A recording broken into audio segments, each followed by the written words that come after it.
This is one of these cars that if you buy this car, you're definitely going to have a very unique looking ride out on the streets, and I appreciate that. We kind of have to talk about the BMW M2 performance parts. Before I jump into the video, I want to hear your opinion on this, so comment down below. Do you think this is pure genius designs by BMW, or is it just simply straight up ridiculous the way the new M2 performance parts looks? I'm gonna let you know my opinion in this video. As we know, M2 is powered by a twin turbocharged inline 6 3-liter engine with 453 horsepower and 406 pound-feet of torque sent to the rear wheels, and you have a manual 6-speed gearbox, or you can opt for an 8-speed automatic if you want to have the paddles. So it's a powerful car, and I think it looks pretty interesting in its stock form, but it looks even more, I would say, unique in the performance parts that we have right here. So let's have a look at this.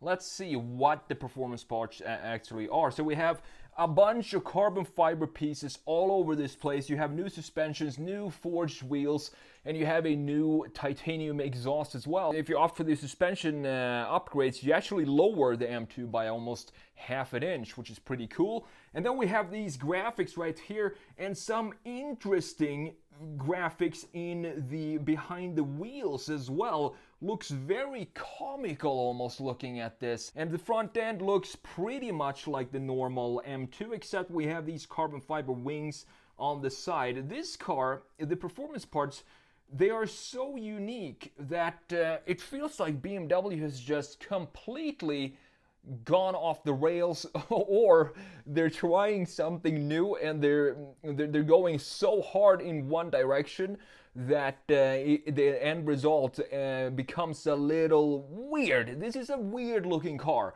Looking at it from a side view, this is still probably my favorite view. I'm just not sure about these forks that we have implemented, carbon fiber forks behind both of the wheels. It looks a little static to me, but at least they decided to go with some crazy line flow here. You look at this, you have this going into the carbon fiber diffuser in the rear end in the same lines, which is pretty nice. This is one of these cars that if you buy this car, you're definitely going to have a very unique looking ride out on the streets, and I appreciate that. I think that is cool, and that is actually something that almost makes me want one of these, not because it's beautiful, but because it's so wild and out there, and it's something we haven't really seen from BMW up until this point. What we have seen from BMW is this exhaust system. We saw it in the M3 performance parts first, the current M3, and they say that it drops the weight by 17 pounds. So it might be a good idea if you're looking for performance to upgrade to this specific intake right here. What do you think about this position of the tailpipes?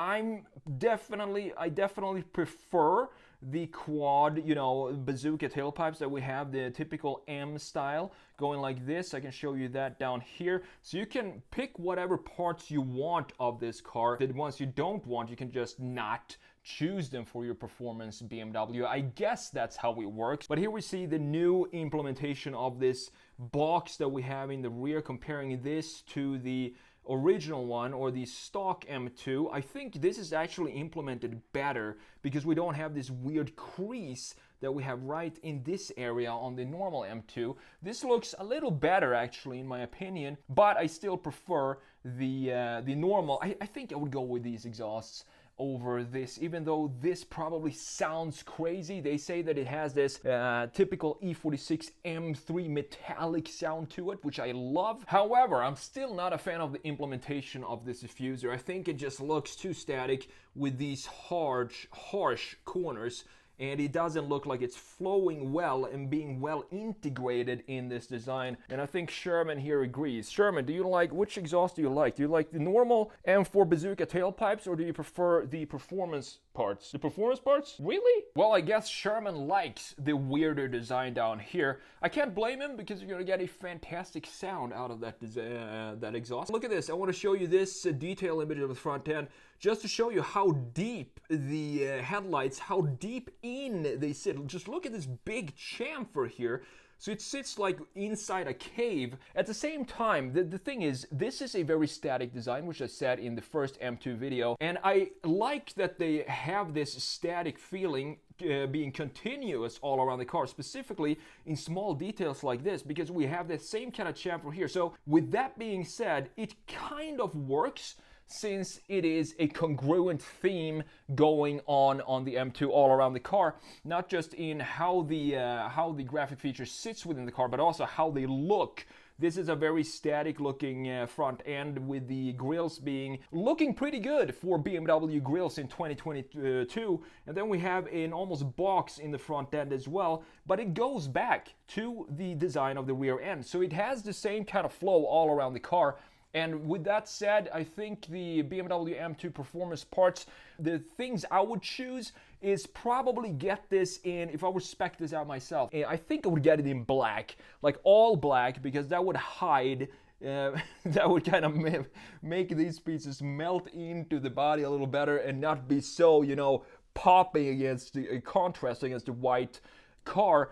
And on top of that, I would pick the gold wheels. So I think they are 20 in the front, and then you have 21-inch wheels in the rear. I would definitely not go with the third option of wheels, which are the black, where you have 19s in the front and 20s in the rear. I think those look like standard boring 3 Series wheels. So I want to have a black BMW M2 Performance parts with the gold wheels. I think that would be the best combo for this car. As I've said before, it feels like BMW is, you know, they're going a little crazy right now. They have, you know, designs in all different directions, and they don't have a continuous identity across the lineup, from going from the iX to the 5 Series, which I think is the best looking BMW right now. I think it's the best looking 5 Series. The M5 looks amazing. I hope the new one looks pretty cool as well. And then we have the 2 Series looking completely different from everything else. But that's part of, you know, finding your new identity of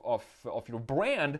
And I think BMW is right in the middle of that right now. And I'm looking forward to see if they're going to continue this trend of just creating completely different designs for completely different models within the same model year, or if they're actually going to start to shrink the DNA and have more of a continuous personality across the lineup of their brands.